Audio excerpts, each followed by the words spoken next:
एक बार महात्मा बुद्ध एक गांव में प्रवचन देने गए।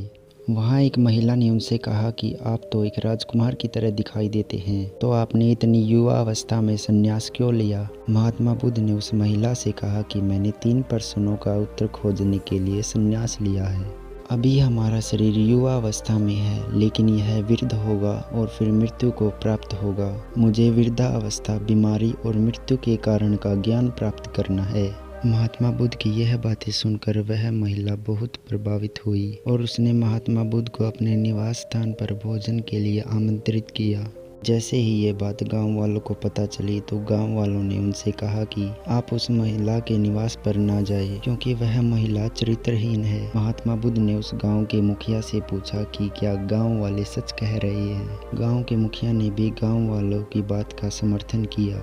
तब महात्मा बुद्ध ने गांव के मुखिया का एक हाथ पकड़ा और कहा कि अब आप ताली बजाकर दिखाएं। इस पर गांव के मुखिया ने कहा कि एक हाथ से ताली नहीं बज सकती। महात्मा बुद्ध ने कहा कि ठीक इसी प्रकार एक अकेली महिला चरित्रहीन नहीं हो सकती।